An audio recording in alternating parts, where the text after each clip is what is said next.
I'm built to win. Apply myself, I filled it in. No time for the doubt, they counting me out, I'm getting it in. Yeah. No time for no loss, I'm paying the cost, I'm in it to win. Yeah. Refuse. Mine, it can't be diffused. If you ain't thinking the same, then we playing by different rules. You can't see the vision, we living at different views. Until we complete the mission, keep getting up, never snooze. I walked a mile in my shoes, had the mind of a fool, chasing diamonds and jewels. Trust me, I was confused. Started minding my business and used my mind as a tool. Ended up finding my purpose and found the time to get to it. They told me I couldn't do it, they told me I couldn't make it. They sold it, could never break it. That's sadly mistaken. I need a piece of the pie, I want it so bad I can taste it. They told me like told me, keep on running, toes they gon' take them. Used to lose, built to win, apply myself, I filled it in. No time for the doubt, they counting me out, I'm getting it in, yeah. No time for no loss, I pay for the cost, I'm winning to win, yeah. Refuse to lose, I'm built to win. Up. What's going on, everybody? Great risings. Welcome to Dave's Doghouse. I know this is an early show. It's usually later on during the evening or at night, but schedule change, so got to do my show in the daytime. Hope you all are ready for today's show. I know I haven't had the other ones break down yet, but definitely be ready for this show. This show is going to be very, very well performed. Can't wait to see what you guys think about this. Make sure you like, share, subscribe. I am live right now on X, Facebook, and YouTube.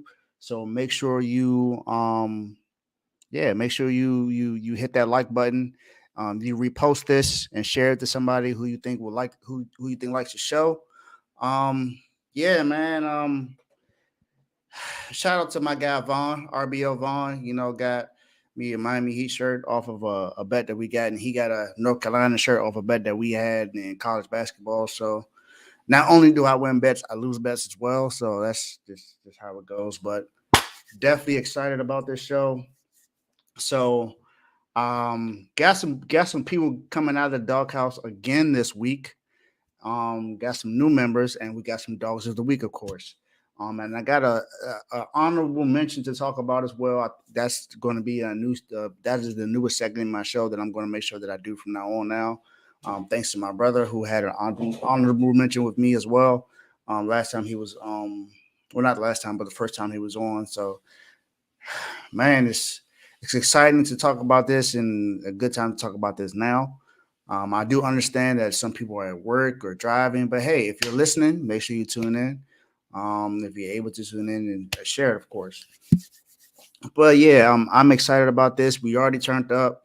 Like I said, we're on Dave's Doghouse, so like, share, subscribe, and let's get this thing started, man. Because I don't really need to wait any longer to. Dang, what happened to the one that I had? No, that's not it. Nah.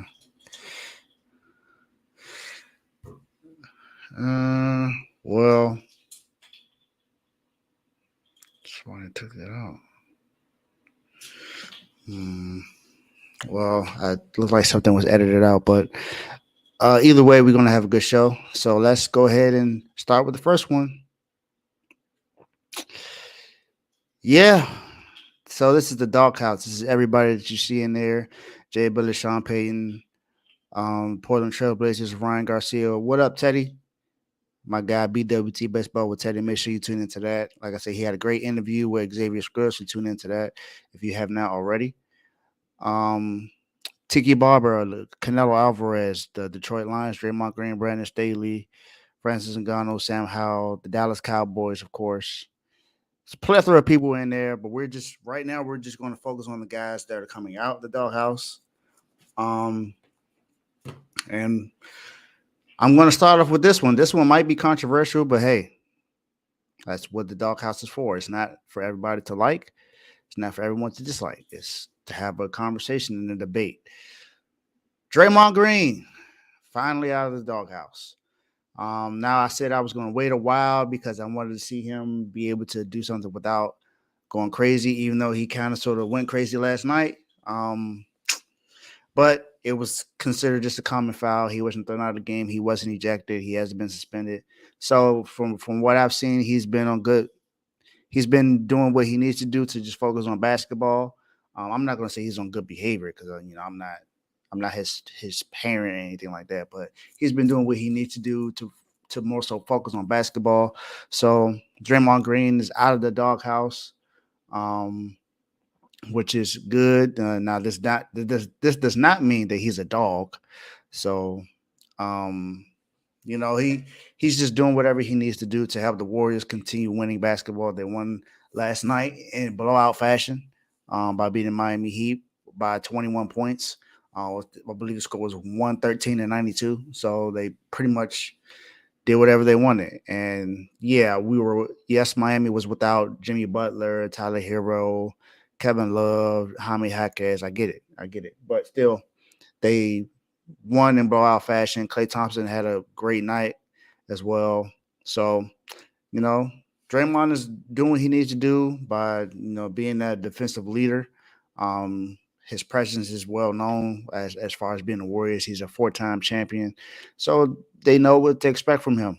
And, even with this being late in his career where he's not as effective offensively as he used to be, he's still Draymond. He still is able to facilitate the offense when needs be. He still makes key plays when need to be. And he's, like I said, he's focusing on basketball. He's not really doing anything too wild.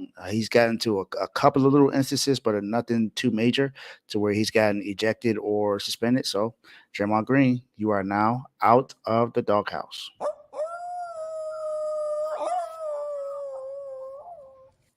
So that's going to be, that's you finally being coming out. So there you go.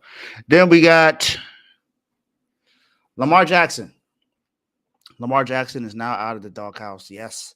Football season is not here yet, but it's been a while. Lamar Jackson is one of my favorite players, my favorite quarterback in the league. Definitely, won his second MVP.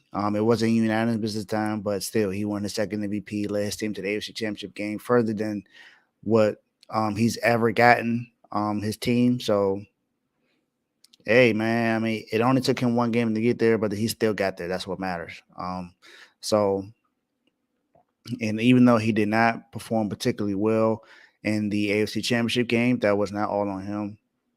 But he was a major factor in that. But now he has a chance to do some things in this offseason. He now has Derrick Henry on his team. So he has a running back that's been known to, be stout when need to be. He's not as injury prone as J.K. Dobbins was, but he's they call him King Henry for a reason. He didn't get that contract offer from the Titans, but still, he's now in Baltimore. He's in a better situation where he has the opportunity to win, and we'll see what happens. I think Lamar Jackson still needs another receiver alongside the rookie that he had last year, because Odell Beckham is now gone. So we'll see what happens. But Lamar Jackson, you are now out of the doghouse.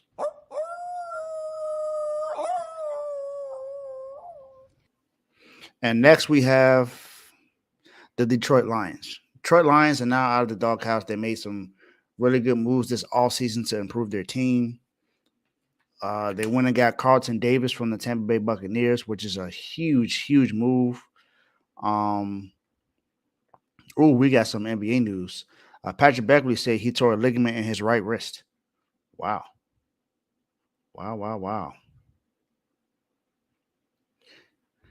Yep. And then also, I don't know if anyone else has heard this, but Ice Cube has offered Caitlin Clark $5 million to play in the Big Three. Ooh, that's all right. $5 million to play in the Big Three. Shoot, I'll play. Shoot, offer me $5 million, Cube. I'll play in the Big Three. That's fine. That's cool with me. I don't mind at all, my dog. But yeah, Detroit Lions has had a pretty good offseason so far. Like I said, they went and got Carlton Davis, which is really good for this team. Yeah, exactly. Exactly. My thoughts exactly, Kev. It's a huge game changer. Yeah, it's not something that's been official, but it's an offer that's there. So it's they signed Chase Luke. They signed Chase Lucas as well.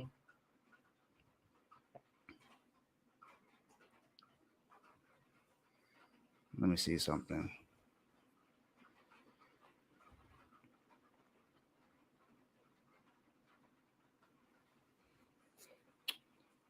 They signed DJ Reader to a 2-year deal. Kevin Zeitler to a 1-year deal. Amik Robinson to a 2-year deal as well. Marcus Davenport, Matthew Batts. Like I said, they went and got Carlton Davis. They no longer have Tracy Walker or Cam Sutton. Cam Sutton is in a legal deal right now, a legal battle.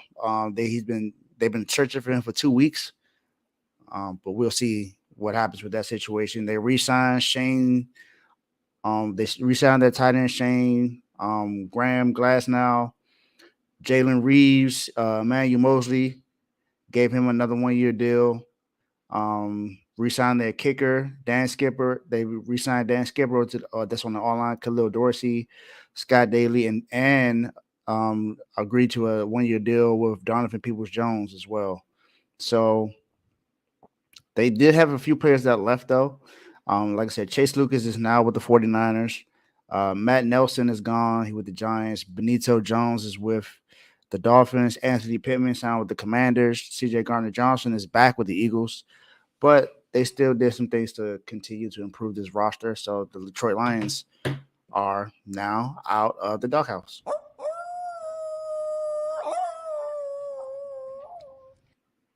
And then last but not least, simply because this is what I said. I said if he gets another job somewhere else, then he should be good. And he's now with the San Francisco 49ers, Brandon Staley. Brandon Staley is now the assistant coach with the San Francisco 49ers now. He's going to be helping out with the defense. When he simply focused on the defense before he became a head coach of the Chargers, he did help. He did have a pretty good defense. It was a top 10 defense in the NFL. And we all know what the 49ers wants to run. We know what scheme they want to run.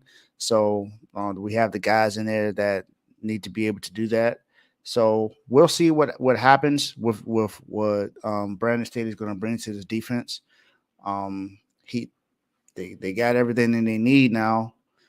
They've been making moves. I think 49ers are still looking to sign a safety or another corner. So we'll see what happens with that. But they made some really good signings this offseason. Can't wait to see what else is next. They have another $18 million that's coming come June 1st. So they will be giving Brandon Ayuk a contract extension that he much deserves. So we'll see what happens with that. But Brandon Staley, like I said, you did not do a great job with your staffing, at least or even your personnel, or just some of the decisions that you made as far as coaching, timeouts and stuff like that. So, you're not in charge of all of that now. You're in assistant coach roles and learn from one of the best coaches in the NFL, Kyle Shanahan. So we'll see exactly how that goes. And yeah, man, I can't wait to see what's next for you and for the 49ers, and hopefully our defense is top 5 again.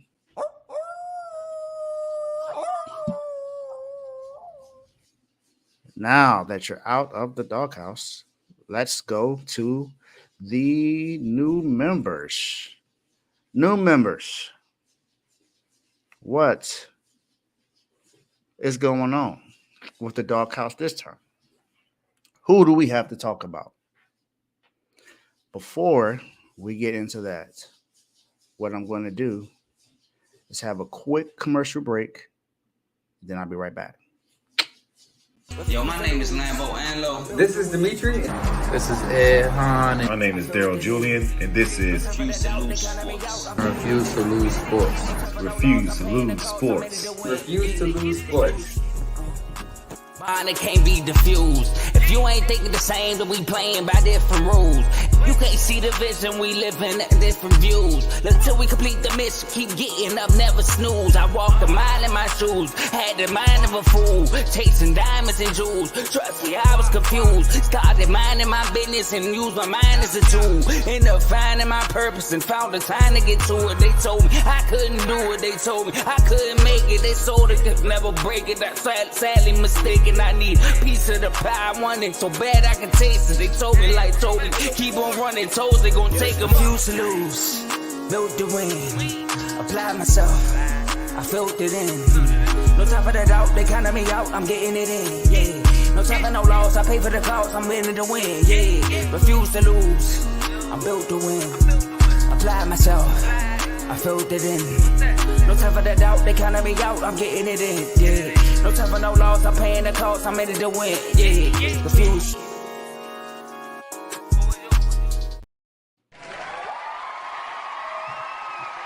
And we're back. We are back. Haha, funny, Teddy. I don't see any of your coaches getting to the NFC Championship game or the AFC Championship game now that Bill Belichick is. Now that Tom Brady's gone. All right, but like I said, new members of the doghouse. This is what we're focusing on right now. So I wonder if you know who is next on the doghouse. Going to college basketball. Got to talk about this guy because he could be considered overrated. Graduated from Clarion, played basketball for UNC Wilmington in his career as a basketball player, only averaging 1.2 points per game, playing in 25 games. So, yeah, of course, he wasn't that good of a player in basketball. But we're not here to talk about his basketball career as a player. We're talking about his career as a head coach in college basketball. So he's coached. He's been in coaching for 32 years.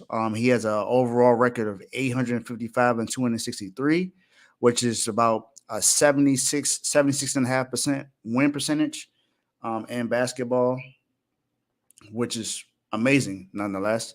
He's coached UMass, Memphis, and Kentucky. And UMass, he's helped them reach the tournament. The last 5 years he was there. In Memphis, he got to the tournament 6 times while he was the head coach for Memphis. We know he coached guys like Derrick Rose. He also won the NLT championship with Memphis as well in 2001. He was and then with Kentucky, he's gotten to the NCAA tournament 7, 8, 9, 10, 11, 12, 13 times in his career with Kentucky. He's gotten to the NCAA tournament with only one championship, which happened in 2011, 2012. He's gotten to the Final Four a few times. But the last 5 times he's gotten into the tournament, they haven't really made it far past the round of 32. So they haven't even been in the Sweet 16 for a while. This year, got eliminated in the first round. I'm talking about none other than John Calipari. Now, I'm not saying that John Calipari needs to be fired. I don't think that's the case. I just don't think they need to be calling him one of the greatest coaches of all time, because how can you be considered one of the greatest coaches when you only have 1 ring? Can't be considered a GOAT when you're not necessarily doing much. You're a great recruiter. You recruit great talent. Don't get me wrong about that. You know what I mean? You've had guys like De'Aaron Fox, Malik Monk, John Wall, DeMarcus Cousins, Anthony Davis, Tyler Hero, Bam Adebayo. I can go on and on about all the players. You had Julius Randle. You've had really good players that have come up from Kentucky. You produce great NBA talent. But at the end of the day, you're a college coach. You're not an NBA coach, and you're not winning in the NBA, and you're not necessarily winning in college basketball either. Like I said, the only championship you got was in 2012. That was 12 years ago. So you haven't had a championship title in 12 years, and that's the only one you've ever had in your entire coaching career. And you have a high win percentage. But it almost seems like you're just a regular season winner. Like I said, you've gotten to the Final Four a few times in your career, which is good. But like I said, you only have one championship. It's not good. It's not good for someone who's able to get so much talent to come to Kentucky. There are so many great players that you are able to get. But why is it not amounting to wins when it matters the most in college basketball? You lost to Oakland. I don't think anyone, at least anyone that I know, predicted you guys to win that. Now, I know it's March Madness and said upsets happen. You know, you had Oregon beat South Carolina, which was still kind of pretty close. I don't know if you can really consider that an upset, but hey, it was a 10 seed versus 7 seed, so technically it's an upset. But I mean, and then you had JMU, you had Grand Canyon, those two schools that also pulled up some upsets and got further in the round than what most people expected. But John Calipari, you coach Kentucky. That's a basketball school, and I believe they were good before you got there. Of course, we know that they have won a championship before you got there as well, but right before you got there, they weren't really that good. So you came in and you changed the program. You changed it to attract more players because look at what you did with UMass and Memphis. But now with Kentucky, you're just not doing anything else to further along this team. So I'm not sure what you need to do. But maybe the staff, or maybe you need to focus more on trying to get players to play a little bit longer than just 1 year. But even if that's the case, you only had 2 freshmen starting this year. Everyone else was either a sophomore, junior, or senior that you had on the team. So I see that you're changing that a little bit. So I want to say to not recruit only freshmen and have them come in and leave, because it seems like you're doing a better job of being able to have other guys around and stay a little bit longer. But you got to continue this. I think if you continue to do this a little bit more and you improve and you get a little further in the NCAA tournament, then you got a chance to come out of the doghouse. But for right now, for what I'm seeing, you belong here. You are what I would consider to be overrated as a head coach in college basketball. Not too overrated, but overrated in the fact that you have so much great talent, but you're not winning. So, John Calipari, you are now part of the doghouse. So, welcome to the doghouse. My guy, you in the doghouse. Now, that's John Calipari. Now, we got to talk about someone else. Got to talk about a team in LA. They've had some promise. They've gotten to the Western Conference Finals before, but they have yet to reach the NBA Finals. This franchise has never won an NBA title. They've had some really good players, some great players as well. It has CP3, DeAndre Jordan, Matt Barnes has played for the Clippers. You had Paul Pierce play for them at one time. Blake Griffin, of course. Right now, you got guys like Russell Westbrook on the team, Kawhi Leonard, PG, Pat Bev has played for them, Norman Powell, Tobias Harris played for the Clippers. But what is going on now, LA? Yes, I said the Clippers. So, yes, that's exactly what I'm talking about. Since the All-Star break, you have a losing record. You're 8-10 since the All-Star break. Now, I know Russell Westbrook has not been available, but let's be honest, Russell Westbrook is on the bench. He helps with the bench. Now, if that was an issue with the entire team, then something's wrong here because you still have Kawhi Leonard, you still have Norman Powell, and you still have PG. Reggie Jackson is also a pretty good player as well. So you have some players there. You got Terrence Mann. What's going on in LA Clippers? Now you started stumbling in the season a little bit. You're 3-7. Then we remember when you went and got James Harden. I think y'all lost the first 5 games with James, and then you picked it back up.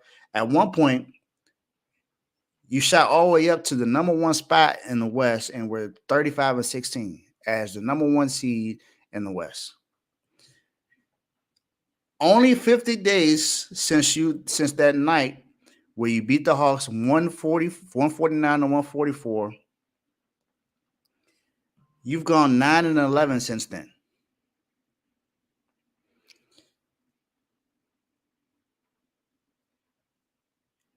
You also got beat pretty badly by the Pacers, 113 to 116. Not only do you have a 8-10 record since the All-Star break, you have a 1-9 record versus teams with a record over 500.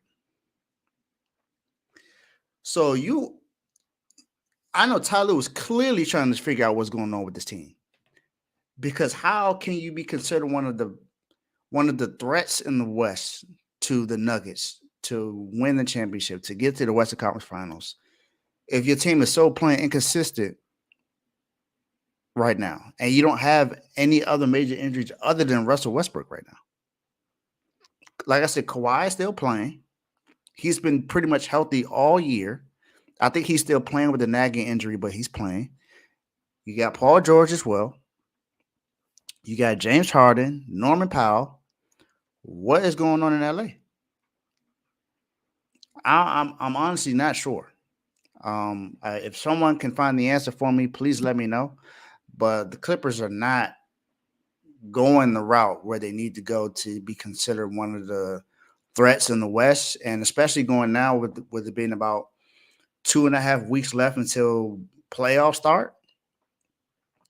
And right now you're kind of up and down. There are other teams that are up and down too, just like the Miami Heat with injuries, but also just not even just injuries, just you win here, then you lose here, then you win here, then you go on a 2-game or 3-game losing streak. Like, I don't know what's going on, but you guys need to get it together, especially if you want to change what people think about LA and say about the Clippers, because LA is still a Lakers town. But if you want to change that, then this is the time where you need to pick things up. And if you're not going to pick it up, then I got nothing else to say other than, you know what? This is a good question. I'm not going to skip this. Can we blame the coach? You know what, Teddy? I'm glad you asked that. I want to know if someone is going to say that this is the players or it's the coach, because absolutely he was getting praise when they were playing well, but no one is saying anything about them being bad. We say that a lot. Like the Lakers said it about Darvin Ham. When he's losing, when the Lakers are losing, Darvin Ham can't coach, man. I don't know what he's doing with these lineups. I don't know what's up. But with Ty Lue, oh no, it's the players. It's James Harden. It's Russ. They not healthy. I don't know what's going on. Nah, you gotta point to Ty Lue as well. Ty Lue gotta do something with this. He gotta fix this somehow. He said they know what they got to do, but I don't know, Coach. Maybe they don't. Maybe they need you to show them. Maybe they need you to tell them exactly what they need to do. The only person on this team that knows what it takes to win a championship is Kawhi Leonard. And he ain't been too healthy since he's been there. Like I said, and I said this year, he's been healthy this year. But I don't know what's going to happen now. I don't know what you're planning on. I don't know how you're going to fix this, Ty. I don't know. I don't know. You got a new stadium that y'all going to have soon. Is this what y'all going to bring to this new stadium? Y'all going to bring 35-16 before the All-Star break and then losing 9 of 11 and a 1-9 record against teams above 500? That's the Clipper way? I don't know. You tell me. You let me know. So we'll see how this goes. But for right now, Los Angeles Clippers, you are new members of the doghouse. So welcome to the doghouse. My guy, you in the doghouse. Yeah, you're absolutely right, Joe. Clippers are untrustworthy. That's what the Clippers are known for. But now we talk about the dogs of the week. We done talked about people out of the doghouse. We done talked about the doghouse. Now let's talk about the dogs of the week. Houston. Houston. We have a problem. A good problem. I've already talked about the team being very good. I talked about one of the players, Alfred Sengun, who is injured right now. I don't believe he's coming back anytime soon. You know the other players that have played on this team, but the only time you really heard about this kid is when it came to his relationship with Drea Michelle. But that's not what I'm here to talk about. I'm not here to talk about his relationship. That's his personal relationship. That's his decision. That's up to him. I got nothing to do with that. You won't hear me talk about someone's relationship with their woman unless it becomes like a legal battle, like abuse or something like that. Then that's something I'll address. But other than that, that's between them. So I'm talking about none other than Jalen Green. Jalen Green has been on fire. Not only has he been on fire, he's helped this team be on fire. So the other night, Jalen Green put up 27.6 rebounds and 3 steals. 6 straight consecutive 25-point games. This month, Jalen Green is averaging 27.8 points per game, 5.8 rebounds, shooting 50, 41, and 90 splits, and led this team to 11 wins, which is the best record in all of basketball in March. Jalen Green has been dominating in these games. He had a 41-point game not too long ago. Not sure what else needs to happen, but someone got to talk praise about this kid, man. He is balling. He don't care who's under the rim. He's trying to dunk on you. He'll shoot a pull up in your face. I think it's clear he's the leader of this team. He's the best player on this team. Well, he may not be the leader because you still got other guys on this team like Fred VanVleet and Dylan Brooks, and I think all of those are huge changes that this team has made this year. And this kid is shining. He is shining bright. Like he's letting you know, I'm here. I'm here. I'm the new kid in town. I'm the one that's gonna run Houston now. We got a new head coach who's been there. He's been to the NBA Finals, so he knows what it takes. He's in a tough Western Conference. I get it, but now we're only a half game out of the play-in tournament, where most people thought that we wouldn't even be here. And now, look, we got a chance to sneak into the play-in and possibly sneak into the playoffs as an 8th seed, which would be crazy. It would be crazy if he's able to do that. But hey, it's possible. Crazy, but possible. And it's insane what he's been able to do with this team. So, Jalen Green, I want to welcome you to the Dogs of the Week. May you have fun being the dog in the yard.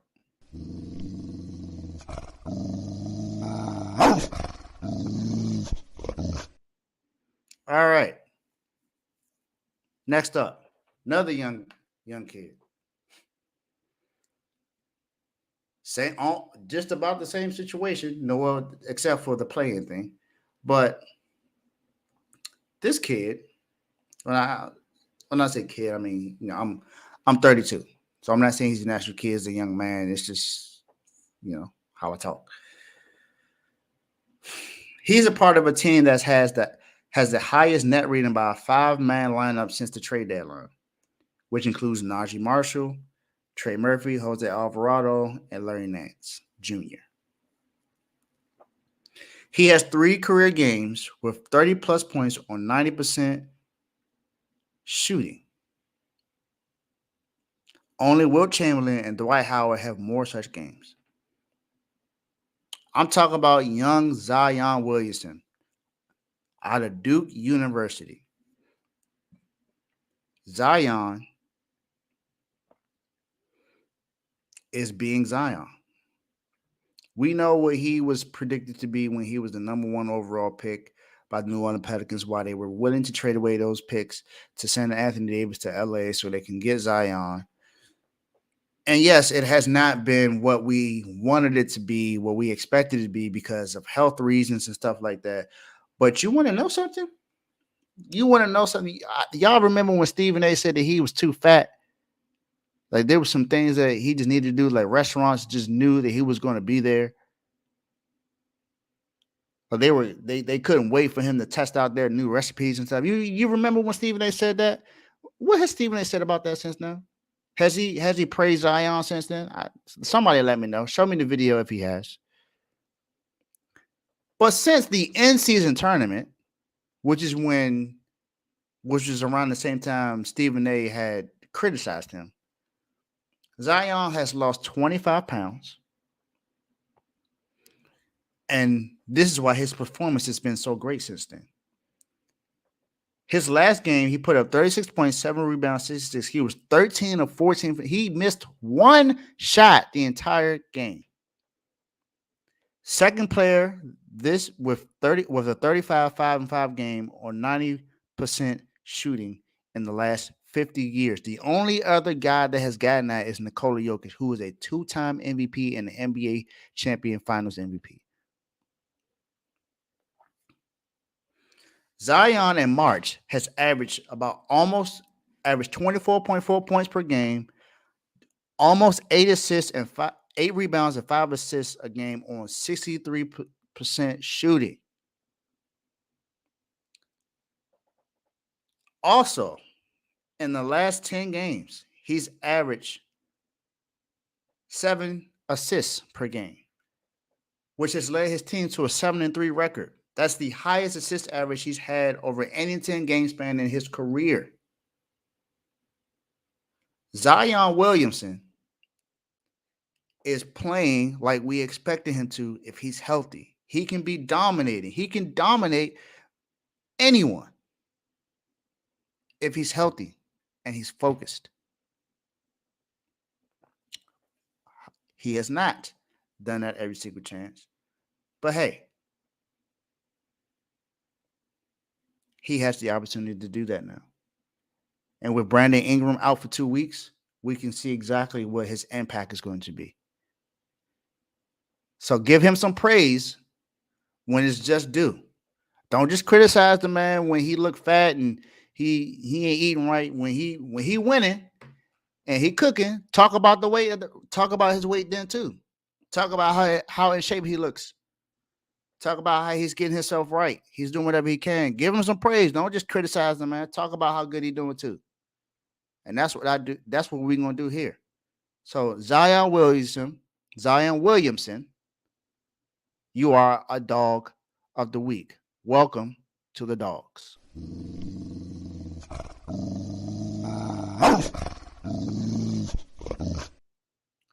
Now, going back to college,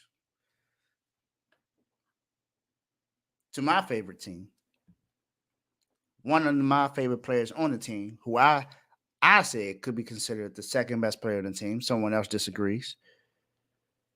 But hey, I got to talk about this one kid who's had 2 explosive games this year. I know it's just 2, But the most recent one was the most important one. I'm going to talk about the first game first because it was back on February 17th. I know it was a while ago, but I want to talk about this win because he pretty much kind of sort of did the same thing in the tournament just now. And I feel like this could cook up something, even though we got a tough game against Houston.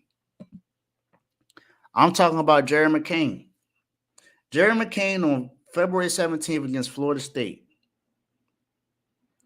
He scored 35 points. He had 25 points at halftime, 9 to 10 from the field, 7 to 8 from 3. That was at a halftime against Florida State. He made 8 of 11 from 3 to close that game out, scoring 35 points in that game. And a dominating win against Florida State. Yes, Teddy, Jerry McCain. Yes. Our guy, Jerry McCain, balled out. In the most recent game against JMU, in a blowout game where Carl said that we were going to be upset. Well, he's now upset that hey, I might be feeling the same way, Teddy. I might be feeling the same way. I actually like this matchup too, but we'll see what happens when the game actually comes on. To help Duke advance to the Sweet 16, McCain had another game where he shot 8 of 11 from 3. He had 30 points and just could not miss. He is a projected top 20 pick in the draft. This is why I said before, I believe he's the second best player on the team other than Kyle Filipowski. We know Kyle Filipowski was, considered a preseason ACC first team, preseason ACC player of the year. We know all of that, even though it did not happen. Now he is, he was an All-American too.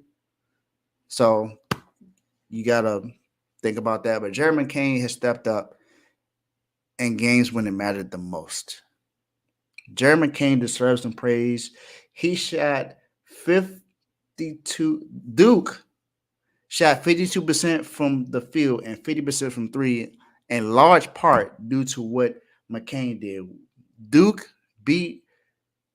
absolutely destroyed JMU, the Dukes, 93 to 55.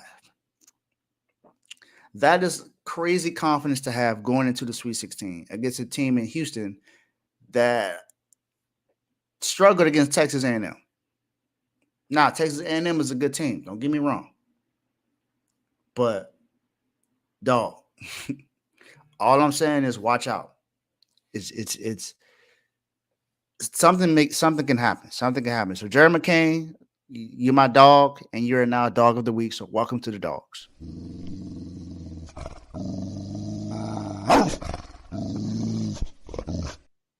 All right. We got 2 more.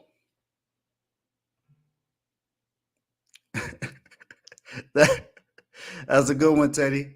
That's a good one. Duke doled on the Dukes. That's right. That's a good one. Oh, Dookie on the Dukes. Yeah. We did. Ooh. However you want to say that. But man, we got 2 left. I want y'all to guess who's this next person.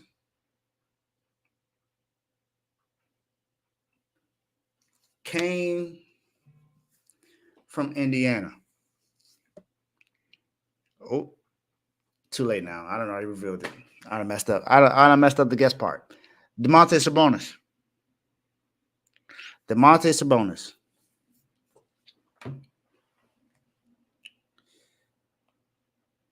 Let me tell y'all what Sabonis has done this season. He's averaging 15 and 13 and 8, first time since Wilt. He's first in double doubles, first in triple doubles, first in rebounds plus assists, the 5th player with 25 plus triple doubles in a season, 54, 55 now, straight double doubles, the most since the merger. And did you know that Domantas Sabonis was not an all-star? I know, Teddy, my bad. I messed up. I clicked the button and then I just had to keep going. So, man, can you believe this guy was not an all-star this year?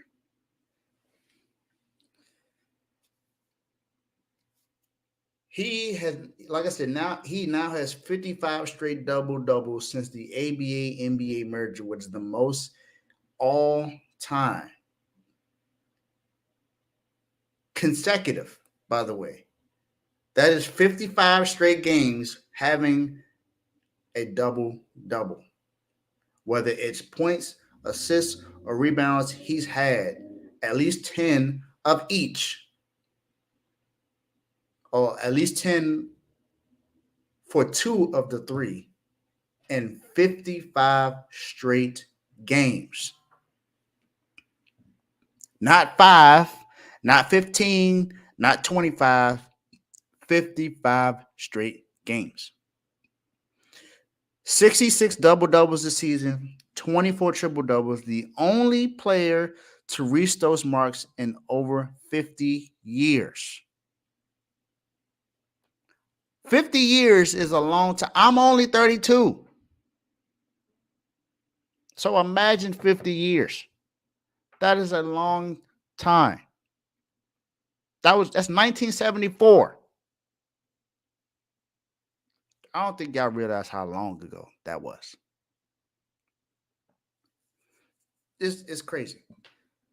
Now, even though this was in a losing effort last night, he still had another double-double. Like, it's like what? Just pencil it in for him. Just pencil it in, and just know he's going to get a double-double.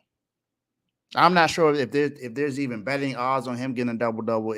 But it should be, and it should be like minus something because it's almost guaranteed. So Domantas Sabonis, I believe you were in the doghouse before, but now you are a dog. You were a dog before. So welcome back. And man, just have fun, man. I'm always happy to see what players are doing and see if they're doing successfully, no matter who it is. So congratulations, man, on breaking the NBA record. And I mean, you got more games, so you may carry it all the way to the end of the season. So great job, Sabonis.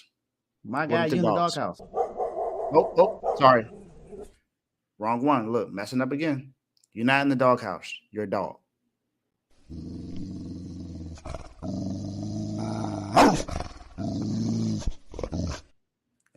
I'm just messing up everything. All right, now I'll give you the opportunity to guess this one. All right, pressing no buttons. Keep my hands away. This young kid plays in college. He's had 2 of the most remarkable games that I've seen. Even though he looked gassed his last game and his team's no longer in the tournament, he played phenomenal. You can't really say it was him. Now, I know in the championship game, in his conference championship game, he only put up 14 points. But I mean, his partner put up 25, and it seems like no matter what, like those two gotta be. Without those two, I don't know where this team would be. Guessed it. You got it right, Teddy. The kid from Oregon. But what is the kid's name? Well,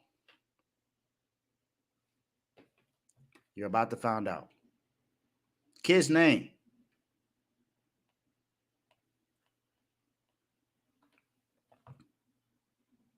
James Cousinard.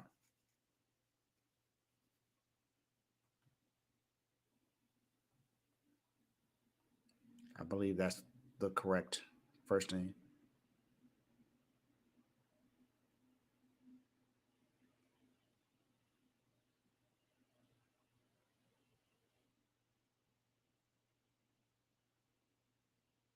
Jermaine Cousinard. Let me get that correct. Jermaine Cousinard is his name. The last 2 games he's played in the tournament, because he's no longer playing the tournament, he had a total of 72 points. That's in just 2 games. 40 points against South Carolina, and then 32 points and 8 rebounds against Creighton. Now, his team lost, but it wasn't his fault. Actually, him and Dante have been leading this team. You know, the last game, only 4 players on that team scored. Only 2 scored over 10 points. And that was Jermaine Cousinard and Dante, their center. Center had 28 points and 20 rebounds. Dante had, and Jermaine Cousinard had 32 points, 8 rebounds, and 3 assists. And yeah, he only played 29 minutes, but Dante played 48. The other 2 kids, Tracy and Shellstead, Tracy had 6 points, and Shellstead only had 7. Right, there's almost absolutely no depth in the team. It seems like no one else can handle the ball. I don't know what's up with Oregon, man, but no one else could do anything. I know Shellstead got injured in the game, but man, Oregon needs some help. In the game against South Carolina, like I said, James Cousinard put up 40 points, 6 assists, and 4 rebounds. Dante, again, 23 points, 6 rebounds. Shellstad had 11 points, which is, at least someone else had over 10 points. But after that, all you got is 3 from Tracy, 2 from Evans Jr., and 2 from Rigsby. So, man, just imagine if this kid didn't put up 32 or 40 points, they would have been out the first round. This kid has been phenomenal. Phenomenal.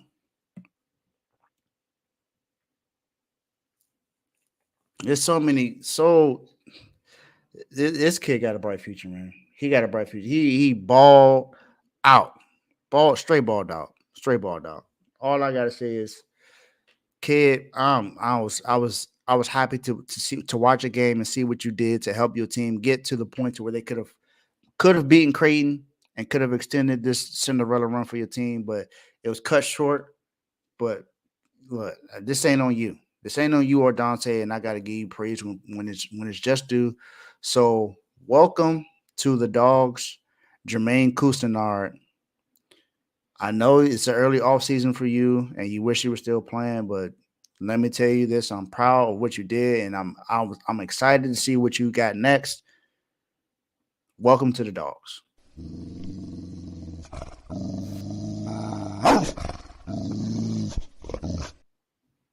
All right, now that is it for that part of the show. But like I said, I have a new segment, and this one has no pictures, no nothing. But I got someone that I feel like should be talked about. And it seems though I got about 6 minutes to kind of sort of talk about this guy. I kind of want to talk about what he's done for his team.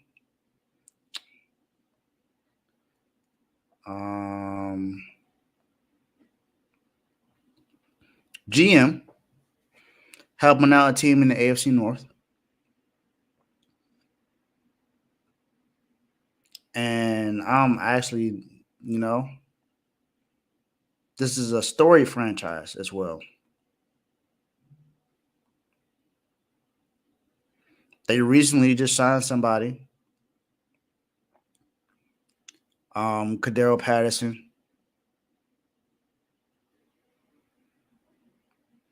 They're doing whatever they can to try to get Brandon Ayuk. Got 2 quarterbacks on the squad this season now. Kenny Pickett is now gone. signed Van Jefferson, traded for Justin Fields, got Russell Wilson for $1.2 million coming up this season. Man, they signed Martravius Adams to a 2-year deal. Justin Simmons was someone that they were targeting. The Steelers have been making some pretty good moves. They cut Allen Robinson, which saved them $10 million in cap. Man, TJ Watt should have been Defensive Player of the Year this year, but we all know who that was given to. Man, I'm talking about Omar Khan. Omar Khan has made some pretty good moves this year for the Pittsburgh Steelers to kind of put them back into position to where they'll be contending in the AFC North and not just trying to get to the playoffs, but being a consistent playoff team. Now, this is not me saying that they're going to make the playoffs or it's guaranteed that this is going to happen, but I can see he's making moves to further along that. Now, I do believe they still need another receiver besides George Pickens, but they're doing whatever they can to shore up the offensive line. They got some really good draft picks. We're gonna see what other things that they can do this offseason. But I mean, you like I said, you went and signed Russell Wilson for $1.2 million. You went and traded for Justin Fields for just about nothing, really.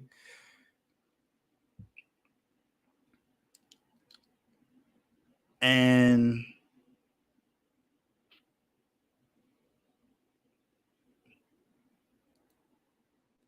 you signed Van Jefferson, who is not a bad pickup as well. Still, they're gonna make some problems in the NFL next season. I'm not saying it's guaranteed, but they looking like they want to make some noise. Like I said, they're pushing to try to trade for Brandon Ayuk, but the 49ers are saying that they're not listening to any offers. They're not thinking about trading him. They're focused on giving him the contract that he wants and that he deserves. Just got to wait till June 1st at least to give him that contract offer or whatever. We'll see what happens. But, man, I mean, I don't see why now. Just give him the contract offer now and then he just sign it after June 1st. It's not like it's tampering. He's on your team. So just do what you can to give him the contract now before he gets heated. Give him what you can offer him.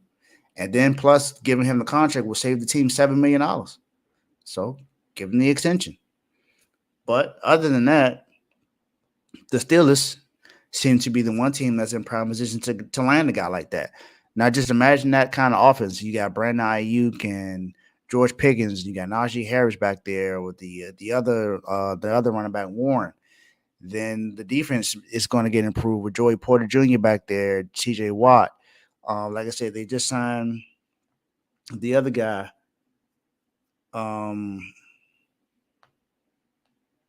The defensive lineman that they signed. I just had his name. Martravius Adams. So we'll see. We'll see what the Steelers can do. But my honorable mention for this week is Omar Khan. We'll see exactly how good the Steelers can be. But hey, I like the moves that I've been seeing, so I wanted to kind of sort of talk about it a little bit. So that is it for me today. You guys enjoy your Wednesday. Have a great day, and I'll see you guys next week. So until then, peace.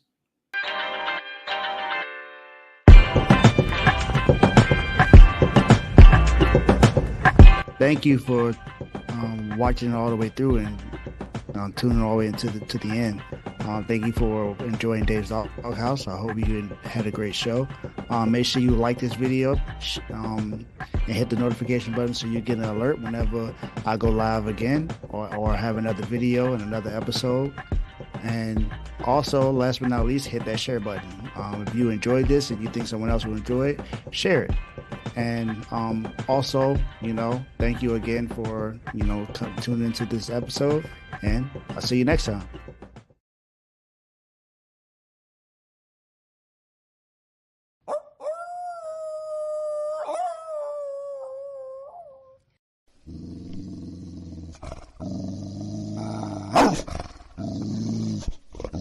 My guy, you in the doghouse.